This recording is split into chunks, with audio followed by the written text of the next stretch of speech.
Hello दोस्तों, आप सभी के बीच में मैं नेहा। आई होप आप सभी लोग स्वस्थ मस्त जबरदस्त होंगे।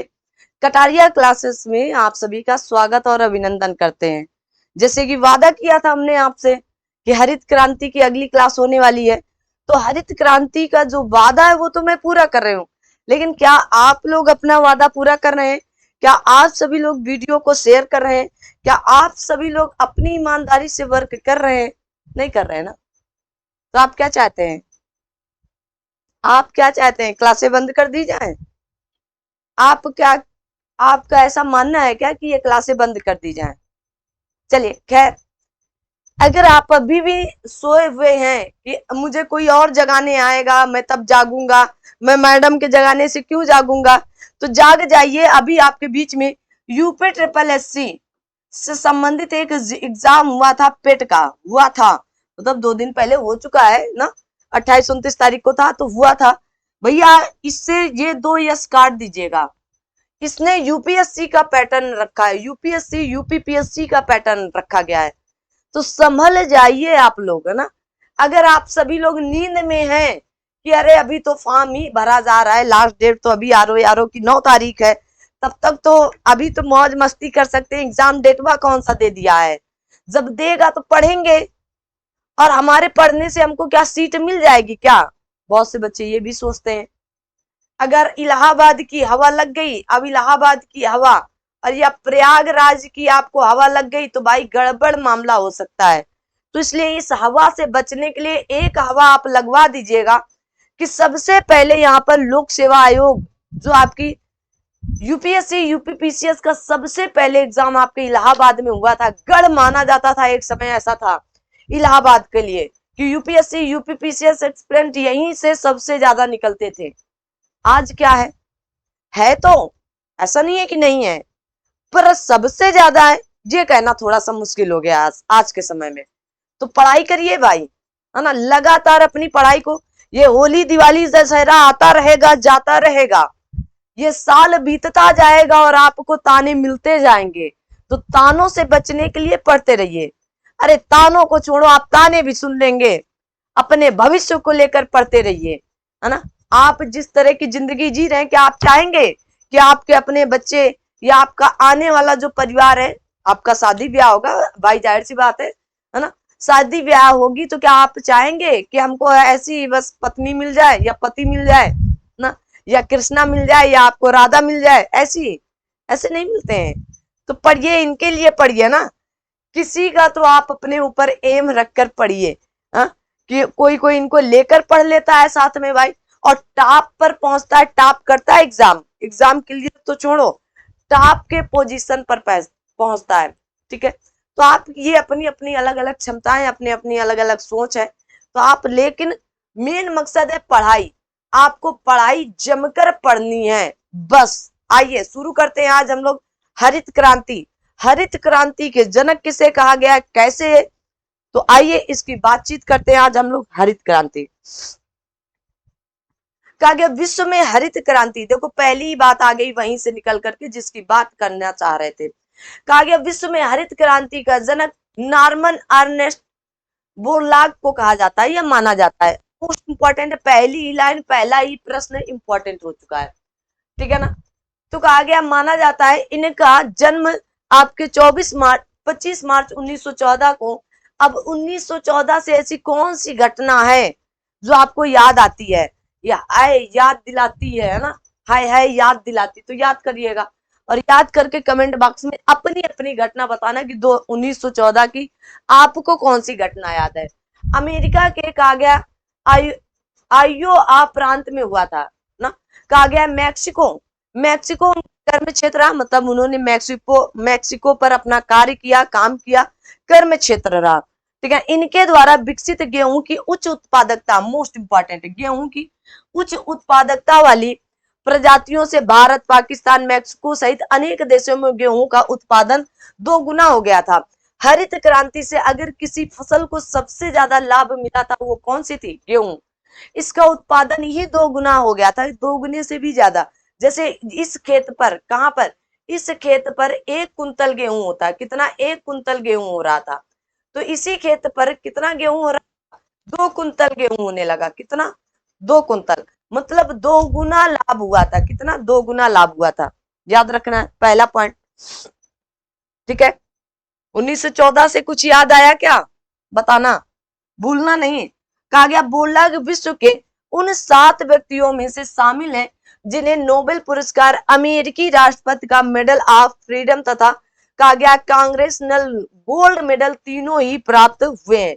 मतलब ऐसे 7 अमेरिकी हैं, ठीक है ना। देखो कहा गया 7 व्यक्तियों में शामिल जिन्हें नोबेल पुरस्कार, अच्छा जिन्हें नोबेल पुरस्कार, जिन्हें अमेरिकी राष्ट्रपति का मेडल ऑफ फ्रीडम और कांग्रेसनल गोल्ड मेडल तीनों ही प्राप्त हुए।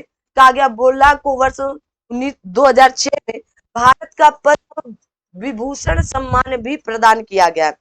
हमारे यहाँ सबसे बड़ा सम्मान भारत का भारत रत्न है। क्या है? भारत रत्न। फिर उसके बाद पद्म विभूषण है। कौन सा है? दूसरे नंबर का पद्म विभूषण, फिर पद्म भूषण और फिर उसके बाद पद्म श्री आते हैं। ठीक है, तो इन्हें नोबेल पुरस्कार भी प्राप्त है, अमेरिकी राष्ट्रपति का मेडल ऑफ फ्रीडम भी प्राप्त है और कांग्रेसनल गोल्ड मेडल भी तीनों ही प्राप्त है। और 2006 में बोलाग जी को क्या दिया गया था? तो आप कहेंगे पद्म विभूषण सम्मान से भी इन्हें सम्मानित किया। प्रश्न यहाँ की स्लाइड ही पूरी की पूरी इंपॉर्टेंट है। आगे बढ़ते हैं। भारत में हरित क्रांति का पिता किसे कहा जाता है? तो भारत में हरित क्रांति के पिता डॉक्टर एम एस राधा या एम एस स्वामीनाथन जी को कहा जाता है। किसको? एम एस स्वामीनाथन जी को माना जाता है। इनके नेतृत्व में सफलता पूर्वक भारत में गेहूं की उच्च उत्पादक प्रजातियों का विकास किया गया, जिसके बाद भारत में उच्च उत्पादक बीजों का प्रयोग प्रारंभ हुआ। इसके अतिरिक्त उर्वरकों का सुविधाओं के पर्याप्त विकास पर विशेष बल दिया गया है। किसके? तो आप कहेंगे डॉक्टर एम एस स्वामीनाथन जी। भारत के हरित, देखो भारत में हरित क्रांति के जनक दूसरे विश्व में, जैसे समझने के लिए बहुत से भाई कमेंट आते हैं, जैसे पूरे भारत का नेतृत्व कौन कर रहा है? प्रधानमंत्री करते हैं। कौन करते हैं? प्रधानमंत्री करते हैं। और राज्यों का कौन कर रहा है? तो आपके मुख्यमंत्री करते हैं। उसी तरह विश्व का नेतृत्व किसने किया हरित क्रांति के लिए? तो आप कहेंगे नॉर्मन बोरलॉग जी ने किया। और अगर मैं भारत की बात करूं तो आपके एम एस स्वामीनाथन जी ने किया। M N right? राइट ना? एकदम सही से समझ में आया? सही से समझ में चीजें आपकी आनी। इन्होंने क्या किया? गेहूं की प्रजातियों की या उच्च उत्पादक जिससे ज्यादा से ज्यादा उच्च उन्नति के बीज के प्रयोग किया, है ना, ज्यादा से ज्यादा उत्पादकता हो सके गेहूं की उच्च उत्पादक प्रजातियों का विकास किया। किसने? तो आप कहेंगे आपके डॉक्टर एम एस स्वामीनाथन जी ने। ठीक है ना। भारत में उन्नत बीज, देखो वही शब्द आ गया ना, भारत में उन्नत बीजों के प्रयोग के कार्यक्रम की शुरुआत कहां से? आप कहेंगे संयुक्त राज्य अमेरिका आधारित राक फेलर फाउंडेशन के सहयोग से की गई थी। कहां पर? भारत पर। उच्च बीजों की, भाई उन्नत बीज या उच्च बीज, उन्नत बीज वाले हम बीज बोएंगे तभी ना उत्पादक अच्छा होगा, तभी ना हम अच्छा उत्पादन कर सकेंगे। क्यों? आप सोचते हैं कि जिस खेत में ये वाला गेहूं लगा था, मान लीजिएगा ये वाला गेहूं लगा था, कोई भी गेहूं है ना, अब ये वाला गेहूं लगा था और इस वाले खेत पर इस बार ये खेत पर कितना मैक्सिमम 10 कुंतल गया। कितना? 10 कुंतल गया है। 10 कुंतल एक बीघा में 10 कुंतल गया। 10 कुंतल से होता नहीं है, 10 कुंतल से 10 कुंतल के आसपास हो जाता है ना, 8-9 कुंतल होता रहता है एक बीघा में गेहूं। ठीक है, तो ये बीज बहुत अच्छा नहीं था तब 10 कुंतल हुआ। अगर मैं अच्छे या उन्नत बीजों का प्रयोग करूं तो हो सकता है ये 15 कुंतल पहुंच जाए। कितना? 15 कुंतल पहुंच जाए। ठीक है ना, 15 कुंतल भी पहुंच सकता है। तो इसलिए उन्नत बीजों का कार्यक्रम प्रयोग या कार्यक्रम शुरू किया गया था भारत में। किसके आधारित? तो संयुक्त राज्य अमेरिका आधारित रॉक फेलर फाउंडेशन के सहयोग से। मोस्ट इंपॉर्टेंट, किसके सहयोग से भी हो सकता है कि शुरुआत की आधारित, तो किसके? संयुक्त राज्य अमेरिका आधारित है और रॉक फेलर फाउंडेशन के सहयोग से किया गया था। ठीक है, कहा गया भारत में हरित क्रांति का प्रथम चरण वर्ष 1966 से 81 तक था। 1966 से लेकर 1981 तक चला था। ठीक है, प्रथम चरण में इसे हरियाणा, पंजाब, पश्चिमी उत्तर प्रदेश में लागू किया गया था। जब 66 में 1966 में आया था तो प्रथम चरण में इसमें हरियाणा, पंजाब और उत्तर प्रदेश लागू किया गया। इसका दूसरा चरण 81 से लेकर 95 की अवधि को माना जाता है और तीसरा चरण 95 से प्रारंभ हुआ और देश के शीर्ष क्षेत्रों तक विस्तृत कर दिया गया। भारत में हरित क्रांति का उत्पादन एवं उत्पादकता दोनों में सर्वाधिक लाभ गेहूं में हुआ। ये प्रश्न घुमाकर पूछ लिया जाता है, खूब पूछा गया है। अभी तक तो देखिएगा खूब पूछा गया है और पूछे इसलिए जाता है क्योंकि लाभ धान को भी हुआ था, लेकिन सबसे ज्यादा गेहूं को हुआ था। सर्वाधिक लाभ किसको हुआ? गेहूं को हुआ था। गेहूं की फसल को प्राप्त हुआ। हरित क्रांति के प्रारंभ से पूर्व देश में, कहां पर? पूर्व देशों में, जहां 12.3 मिलियन टन गेहूं का उत्पादक हो रहा था, वहीं सन 2000 और 2001 में ये 69.68 मिलियन टन हुआ था। ठीक है, अर्थात 21-22 में चतुर्थ कहा गया अग्रिम अनुमान के अनुसार यही टन आपके 106.8 मिलियन टन हो गया। अब यह कहा गया वृद्धि मुख्यतः प्रति हेक्टेयर उत्पाद में वृद्धि के कारण थी। ठीक है, याद रखना है, जहां पर 12.3 मिलियन हो रहा था, वहां पर आपके कितने? 69 मिलियन, मतलब 69 मिलियन टन हुआ। 69 मिलियन, तो कितना गुना? लगभग 6 गुना। कितना? 72, लगभग 6 गुने के आसपास। कितने गुने? लगभग 6 गुने। इससे लगभग 6 गुने के आसपास हुआ। ठीक है, 6 गुना, या 60 मानोगे तो 5, लेकिन 60 से ऊपर तो लगभग 6 गुना या 6.5 गुना के आसपास। ठीक है, 5.5 गुना के आसपास। ठीक है ना, मिलियन पर आज। लेकिन वर्ष 2020, 21-22 में जो ये अनुमान लगाए जाते हैं ना, उसमें कहा गया है लगभग 106.8 मिलियन टन हो गया है। या कहा गया वृद्धि मुख्यतः प्रति हेक्टेयर उपज में वृद्धि के कारण थी। ठीक है, ये बात याद रखना है। अब कहा गया गेहूं के उपरांत हरित क्रांति का सर्वाधिक प्रभाव चावल की खेती पर देखा गया। गेहूं के उपरांत मतलब गेहूं के बाद या गेहूं के दूसरे नंबर पर, पहले नंबर पर गेहूं, दूसरे नंबर पर क्या था? चावल में सर्वाधिक प्रभाव देखा गया। आइए देखते हैं हम लोग। कहा गया हरित क्रांति में मुख्यतः पादप मैक्सिको प्रजाति का गेहूं था, जिसे बोरलाग के मैक्सिको स्थित अंतरराष्ट्रीय गेहूं कहा गया संवर्धन केंद्र से मंगाया गया था। ठीक है, तो मक्का की खेती, गेहूं की खेती, मक्का की पेटी, गेहूं की पेटी आपको पढ़ाएंगे। कहां पर है? मैक्सिको पर पाई जाती है। अमेरिका के क्षेत्र के अंतर्गत ही मैक्सिको आता है। उत्तरी अमेरिका महाद्वीप और दक्षिणी अमेरिका महाद्वीप के अंतर्गत ये सारे क्षेत्र आते हैं ना। तो आप देखेंगे जो मैक्सिको है आपका, देख कनाडा से अमेरिका अलग होता है 49 डिग्री अक्षांश से, और अमेरिका से मैक्सिको अलग होता है कौन सी? नदी से, रियो ग्रांडे नदी से अलग किया जाता है। तो वही वाला मैक्सिको है। ठीक है ना, वही वाला मैक्सिको, याद रखिएगा। और यहाँ पर क्या किया गया? तो यहाँ पर मक्के की भी पेटी पाई जाती है, गेहूं की भी पेटी पाई जाती है। जब वर्ड जागृति लेकर आएंगे तो मैप में आपको एक एक चीजें बताएंगे। गेहूं कहा गया संवर्धन केंद्र से मंगाया गया था। वर्ष 2021-22 चतुर्थ अनुमान तक हरित क्रांति के फलस्वरूप गेहूं की पैदावार प्रति हेक्टेयर 3,507 किलोग्राम प्रति हेक्टेयर तक पहुंच गई थी। बड़ी बात हो गई। भारत में वर्ष 1965 के बाद उच्च उत्पादन करने वाले किस्म के बीजों, उर्वरक, सिंचाई और तकनीकी प्रयोगों को बढ़ावा देना।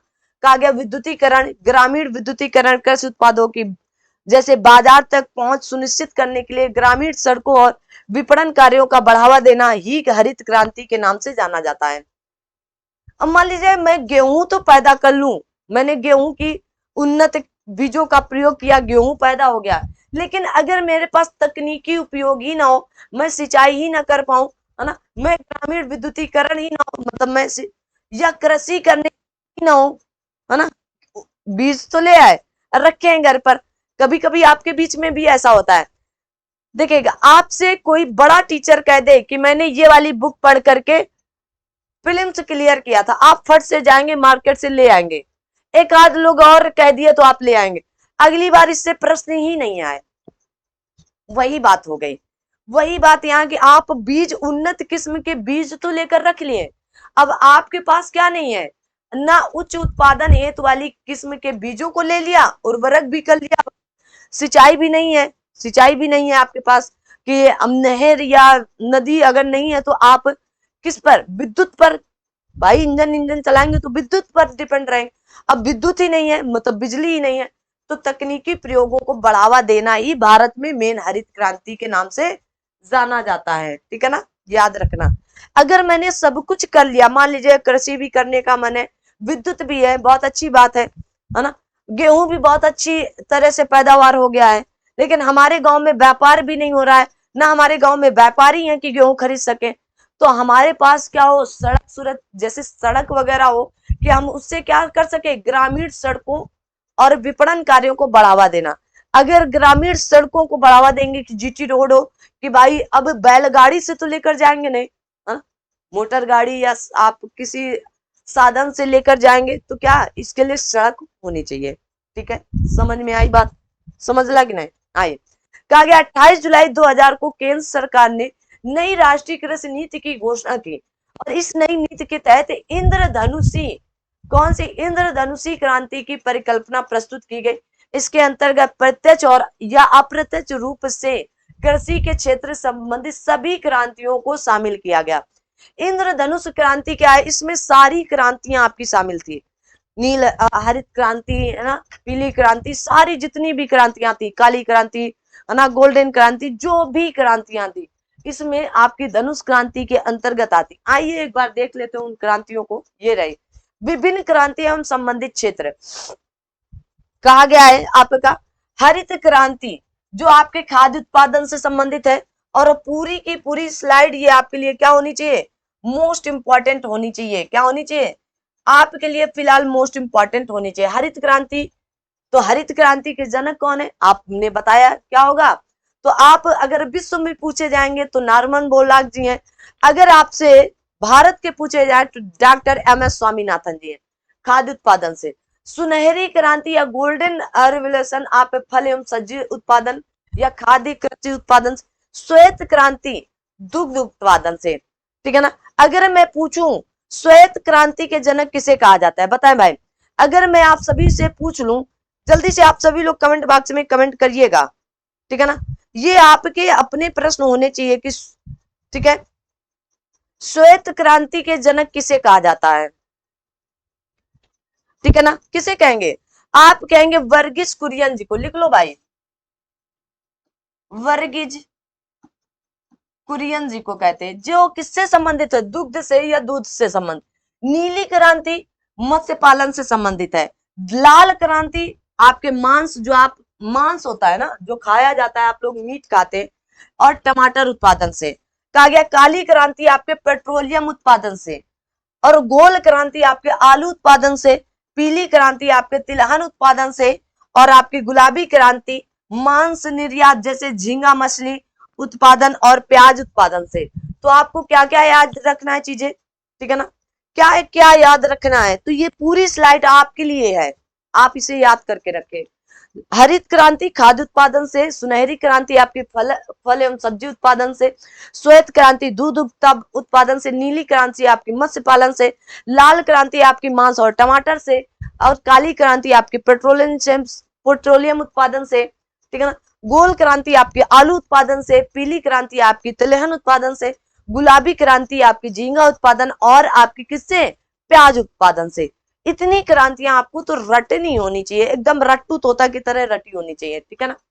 बढ़े आगे की तरफ बढ़े, अब आगे जो भी है क्या है, प्रश्न है, तो ये क्रांतियां आपको एकदम रटी होनी चाहिए। आइए करते हैं प्रश्न। अच्छा, भारत में सर्वप्रथम जीवी पंत कृषि एवं प्रौद्योगिक विश्वविद्यालय पंतनगर उत्तराखंड द्वारा कहा गया जीरो टिल बीज एवं उर्वरक ड्रिल का विकास किया गया है। कहा गया टिलेज पद्धति के अनुसार बिना जुताई किए कई सालों तक खेती की जा सकती है। कितने, कई सालों तक। ये जो टिलेज पद्धति होती है ना, इससे कई सालों तक आप खेती कर सकते हैं, ठीक है। क्यों, ऐसा कैसे, तो टीले बना बनाकर आप क्या करते हैं, ये खेती है आपकी, ये क्या है, आप देखो ये आपका खेत है, हमने यहाँ पर क्या किया, बीज डालते रहते हैं, है ना, और इस पर क्या बनाया हमने, टीले। ये सारे पेड़ यहाँ चढ़ा रहे हैं, क्या कर दिया, सारे पेड़ यहाँ चढ़ा दिए। तो आप इसे बिना जोते या बिना इसमें हल चलाए कई सालों तक ऐसी खेती करते रहते हैं या कर सकते हैं। आगे बढ़ते हैं। अब आते हैं आपके प्रश्न। कहा गया हरित क्रांति नई कृषि व्यूह रचना का परिणाम थी जो 20वीं सदी में प्रारंभ की गई थी। 5वें दशक के दौरान, 7वें दशक के दौरान, 6वें दशक के दौरान, या फिर आपके 8वें दशक के दौरान। सही उत्तर का चयन करें। बताए भाई सही उत्तर क्या होगा यहाँ पर। तो आप क्या बताएंगे, कब आई, तो आप क्या बताएंगे, 7वें दशक के दौरान आई थी भाई। 1960 के आसपास ही तो आई थी ना, 1966 में, है ना। 1900 तो 7वें दशक के दौरान आई थी। आगे बढ़ते हैं। कहा गया सदाबहार क्रांति भारत में कृषि उत्पादक बढ़ाने के लिए प्रयोग में लाई गई। नॉर्मन बोरलॉग द्वारा, MS स्वामीनाथन द्वारा, और राजकृष्ण द्वारा, ठीक है ना, राजकृष्ण द्वारा, या फिर आपके RKV राव द्वारा। तो किसके द्वारा भाई, सदाबहार हरित क्रांति भारत में कृषि उत्पादन, भाई बात भारत की हो रही, तो MS स्वामीनाथन। पहला चरण 1966 से कहां तक चला था, 81 तक, 1966 से 1981 तक चला, याद रखना। आगे बढ़ते हैं। आगे नॉर्मन अर्नेस्ट बोरलॉग जो हरित क्रांति के जनक माने जाते हैं, किस देश से हैं। कहा गया संयुक्त राज्य अमेरिका से, मैक्सिको के, ऑस्ट्रेलिया से, या न्यूजीलैंड से। अच्छा बताएं ये कहां के थे, जल्दी से। तो आप क्या बताएंगे, ये संयुक्त राज्य अमेरिका से थे तो यहां से। इनकी कर्म भूमि अगर पूछी जाती तो क्या बोलते, तब आप मैक्सिको बोलते। ठीक है, आगे बढ़ते हैं। कहा गया विश्व में हरित क्रांति के जनक हैं, तो नॉर्मन बोरलॉग जी हैं। कौन होंगे, MS स्वामीनाथन कौन है, तो आप कहेंगे भारत के हैं। ठीक है, आगे बढ़े, लीजिएगा। हरित क्रांति से गहरा संबंध रहा है, तो किसका रहा है हरित क्रांति से गहरा संबंध, तो डॉक्टर स्वामीनाथन जी का, डॉक्टर स्वामीनाथन जी का। आपके वर्गीज कुरियन दुग्ध क्रांति से संबंधित है। ठीक है, या आप कह सकते हैं श्वेत क्रांति से संबंधित, किससे, श्वेत क्रांति के जनक है। ठीक है, आगे बढ़ते हैं। कहा गया हरित क्रांति से अभिप्राय हरी खाद का प्रयोग, अधिक फसल उगाना, कहा गया उत्पाद वैरायटी प्रोग्राम, या हरी वनस्पति। तो क्वेश्चन नंबर 6 का सही उत्तर क्या होगा, आप कहेंगे उच्च उत्पाद और वैरायटी प्रोग्राम से संबंधित थी। किससे, इससे संबंधित थी। आगे बढ़ते हैं। कहा गया निम्न में से कौन सा एक 20वीं शताब्दी के 60वें दशक के अंतिम दौर की हरित क्रांति की प्रकृति का सबसे उच्च वर्णन करता है। हरी सब्जियों की अत्यधिक खेती, गहन की, बताएं भाई, हरी सब्जियों की अत्यधिक खेती या गहन कृषि जिला कार्यक्रम, या उच्च उपज किस्म कार्यक्रम। तो भाई हमको जहां सही उत्तर मिला हम वहीं तक जाने वाले, क्या फालतू में टाइम वेस्ट करने हैं ना, आप लोग भी टाइम वेस्ट नहीं करें। हरित क्रांति संबंधित है मोटे अनाज से, कहा गया मोटे अनाज के उत्पादन से, दलहन उत्पादन से, गेहूं उत्पादन से, या तिलहन उत्पादन से। तो भाई हरित क्रांति की बात की गई तो किससे कहेंगे आप सभी लोग, गेहूं उत्पादन से थी। सबसे ज्यादा लाभ किसको हुआ, गेहूं को। उसके बाद कौन आया, चावल आता है आपका। आगे निम्नलिखित फसलों में से किसे हरित क्रांति का सर्वाधिक लाभ उत्पादन एवं उत्पादकता दोनों में हुआ, तो क्या हुआ था भाई, गेहूं के अलावा कोई था क्या, कोई नहीं था। कहा गया हरित क्रांति का प्रभाव किसके उत्पादन सबसे अधिक महसूस किया गया, गेहूं के उत्पादन में। किसके उत्पादन में, गेहूं की आंख बंद करके लगाते रहो। कहा गया स्वतंत्रता प्राप्ति के बाद भारत ने सर्वप्रथम प्रगति की थी, चावल के उत्पादन में, दालों के उत्पादन में, पटसन के उत्पादन में, या फिर आपके गेहूं के उत्पादन में। किसमें किया गया, गेहूं के उत्पादन में। अभी भी कंफ्यूजन है क्या, नहीं होना चाहिए। उसके बाद दूसरे नंबर पर चावल आता है, सेकंड नंबर पर। हरित क्रांति में प्रयुक्त मुख्य पादप या फसल कौन सा था, बताए भाई। कहा गया आपका जैपनिका चावल, या भारतीय चावल, या MR गेहूं, या आपका मैक्सिकन गेहूं। तो सही उत्तर क्या होने वाला है, तो आप कहेंगे मैक्सिकन गेहूं था। कौन सा था, मैक्सिकन गेहूं। ठीक है ना, यही से तो लाए थे हम लोग मैक्सिको से। आगे बढ़ते हैं। कहा गया हरित क्रांति के फलस्वरूप गेहूं का प्रति एकड़ उत्पाद का रिकॉर्ड अंक हुआ 1500 किलोग्राम, 2000 किलोग्राम कहा गया, कितना, तो आप कहेंगे 3000 किलोग्राम। कितना आंकड़ा पर गया था, नहीं, कितना आंकड़ा, तो आप कहेंगे 2000 किलोग्राम का, कितना, 2000 किलोग्राम का, ठीक है ना, रिकॉर्ड अंक बना था। आगे बढ़ते हैं।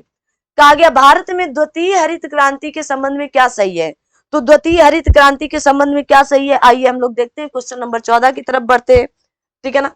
तो आप क्या देखेंगे, इसका लक्ष्य हरित क्रांति से पूर्व ही लाभान्वित हो चुके क्षेत्रों में गेहूं और चावल के उत्पादक में वृद्धि करना था। नहीं भाई, ऐसा क्यों करेंगे, एकदम सरासर गलत बात। इसका लक्ष्य हरित क्रांति से अब तक लाभान्वित न हो सकने वाले क्षेत्रों में बीज, पानी, उर्वरक और तकनीक का विस्तार करना था। बिल्कुल, कहा गया इसका लक्ष्य हरित क्रांति के प्रारंभ में प्रयुक्त हो चुकी फसलों को छोड़कर अन्य फसलों के उत्पादन में वृद्धि नहीं था। कहा गया इसका लक्ष्य पशुपालन, सामाजिक वानिकी तथा मत्स्य पालन के साथ कहा गया आपके संयुक्त उत्पादन का समाकलन करना था। वेरी गुड, दोनों बातें यहाँ पर सही है, ठीक है ना, दूसरी और चौथी बात, और पहली और तीसरी गलत है, मैंने आपको बता दिया। कहा गया दिए गए कूट की सहायता से हरित क्रांति के घटक हैं। अब क्वेश्चन नंबर 15 आप सभी के बीच में है, तो बताएं क्या क्या घटक हो सकते हैं। उच्च उत्पादक देने वाली किस्म के बीज होंगे, सिंचाई होगी, ग्रामीण विद्युतीकरण होगी, ग्रामीण सड़कें और विपणन होगा। अभी तो मैंने बताया आप सभी लोगों को, तो क्या कहेंगे, चारों बातें सही हैं। आगे बढ़ते हैं। कहा गया भारत में हरित क्रांति के फलस्वरूप खाद्यान्नों के उत्पादन में वृद्धि हुई है, ठीक है, उत्पादन में वृद्धि हो चुकी है भाई, तो सही बात है। उसके बाद कहा भारत में हरित क्रांति के परिणाम स्वरूप क्षेत्रीय असमानताओं में वृद्धि हुई है। वेरी गुड, दोनों बातें एकदम सही हैं। और क्या दोनों बातें एक दूसरे से जुड़ी हुई हैं क्या, नहीं, व्याख्या सही नहीं कर रही हैं, व्याख्या सही नहीं कर रही हैं, क्योंकि वो फलस्वरूप खाद्यान्नों के उत्पादन में वृद्धि हुई और भारत में हरित क्रांति के परिणाम स्वरूप क्षेत्रीय असमानताओं में वृद्धि हुई है। दोनों बातें सही है लेकिन व्याख्या नहीं है। कहा गया इंद्रधनुषी क्रांति का संबंध है। कहा गया हरित क्रांति से, श्वेत क्रांति से, नीली क्रांति से, आप क्या है, उपयुक्त सभी क्रांतियों से, जितनी भी क्रांतियां थी सभी क्रांतियों से संबंधित थी, ठीक है ना। क्वेश्चन नंबर 17 का सही उत्तर क्या होगा, डी उत्तर होगा। आगे बढ़ते हैं, मिलान करना है। कहा गया खाद्य उत्पादन में वृद्धि किसके द्वारा हुआ, तो आप कहेंगे श्वेत क्रांति, अरे हरित क्रांति। दुग्ध उत्पादन में तो श्वेत क्रांति, मत्स्य उत्पादन में तो आप कहेंगे नीली क्रांति, और उर्वरक उत्पादन में तो आप कहेंगे भूरी क्रांति, ठीक है। तो सही ऑप्शन क्या हुआ, एक का एक ही सही हो गया डायरेक्ट ना। आगे बढ़ते हैं। गुलाबी क्रांति संबंधित है कपास से, लहसुन से, अंगूर से, प्याज से, किससे संबंधित, प्याज से। काली क्रांति संबंधित है, तो आप किससे कहेंगे, काली क्रांति कोयला से संबंधित है, किससे, आप कहेंगे कोयला उत्पादन से संबंधित है। सही उत्तर क्या होगा, आप कहेंगे कोयला उत्पादन से, या कच्चा तेल उत्पादन, हाँ बिल्कुल, क्या कहेंगे, कोयला नहीं, कच्चा तेल उत्पादन से, ठीक है ना। तो क्या सही उत्तर होगा, तो आप कहेंगे कच्चा तेल उत्पादन से, ठीक है। आगे कहा गया गोल्डन क्रांति, ग्रे क्रांति, पीली क्रांति, या काली या ब्लैक क्रांति। तो सही उत्तर का चयन क्या करेंगे, तो गोल्डन क्रांति किससे संबंधित है भाई बताएं, तो गोल्डन क्रांति आपकी बागवानी एवं शहद से है। ग्रे क्रांति किससे संबंधित होगी, तो आप कहेंगे उर्वरक से होगी। और पीली क्रांति किससे संबंधित होगी, तो तिलहन से होगी। और काली क्रांति पेट्रोलियम उत्पादन से होगी। ये याद करना है, एक प्रश्न में 4 प्रश्न आपको मिलते हैं, तो आपका सही उत्तर क्या होगा, देख लीजिए, मिलान कर लीजिएगा, है ना। ए का 2, बी का 4, सी का 1 और डी का 3, ठीक है। आगे बढ़ते हैं। कहा गया कौन सी सही सुमेलित नहीं है, सुनहरी उद्यान श्वेत कहा गया है कि दुग्ध, और नीली कहा जा रहा है कुक्कुट पालन, है ना, और हरित कहा गया कृषि से संबंधित है। तो 22 का सही उत्तर क्या होगा, तो आप कहेंगे नीली क्रांति से, तो मत्स्य पालन से, किससे, मत्स्य पालन से। नीली क्रांति का संबंध किससे, तो आप कहेंगे मत्स्य पालन से है, ठीक है ना। निम्नलिखित में से कौन सा एक नीली क्रांति से संबंधित है, मत्स्य पालन से है, ठीक है। निम्नलिखित में से कौन सा एक भारत में नीली क्रांति से संबंधित है, भाई मत्स्य पालन से है, खूब पूछी ही गई है, ठीक है ना, जितनी पूछी गई उतनी बार लिखी है। नीली क्रांति से संबंधित कौन सा होगा, आप कहेंगे मत्स्य पालन ही होगा, कौन सा होगा, मत्स्य पालन होगा। आगे कहा गया है कि नीली क्रांति निम्न में से किससे संबंधित है, मछली उत्पादन से है, किससे है, आप कहेंगे मछली उत्पादन से संबंधित है, ठीक है। आगे बढ़ते हैं। कहा गया जीरो टिल बीज एवं उर्वरक ड्रिल विकसित किया गया था किसके द्वारा, तो आप कहेंगे जीवी पंत कृषि प्रौद्योगिकी विश्वविद्यालय पंतनगर में, जो उत्तराखंड में है, वहां से इसे क्या किया गया था, विकसित किया गया था। आगे है कि निम्नलिखित में से कौन कृषि क्रांति के संदर्भ में सही सुमेलित नहीं है। सफेद दूध से, हरा अनाज से, सुनहरा उद्यान से, नीला मुर्गी पालन से। क्या होगा, मत्स्य पालन से। किससे, मत्स्य पालन से है, ठीक है ना। तो आज का ये जो प्रश्न है, अगला प्रश्न लेते हैं।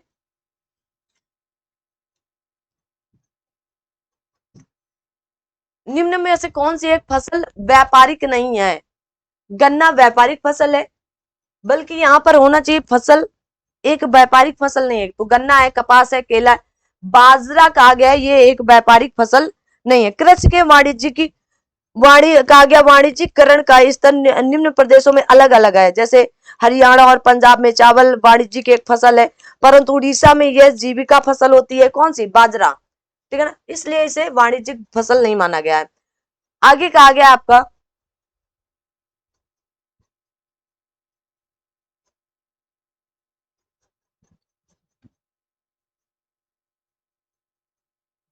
ये कहां से प्रश्न आ गया भाई।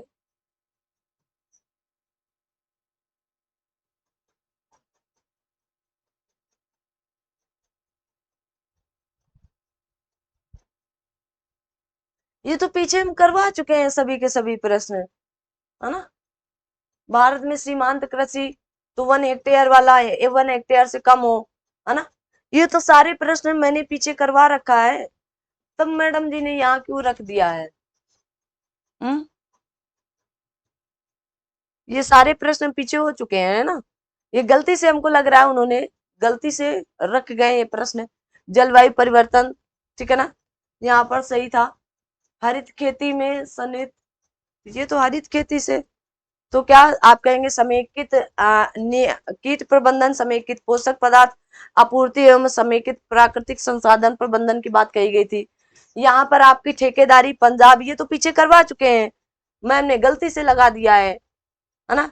ये सब करवाए नहीं, लोबिया वगैरह, है ना, हरी खाद में लोबिया प्रयुक्त की जाती है, ठीक है। तो ये आज की श्रृंखला यहाँ तक थी, मेनली कहाँ तक थी, यहाँ तक की थी। अगर आप यहाँ तक वॉच करके आए तो आप सभी लोगों को थैंक यू, है ना।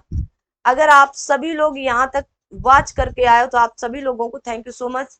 और अगर अभी तक कटारिया क्लासेस को सब्सक्राइब नहीं किया है तो फटाफट सब्सक्राइब कर लें और अपने दोस्तों मित्रों तक शेयर करने का प्रयास करें आप सभी लोग, ठीक है।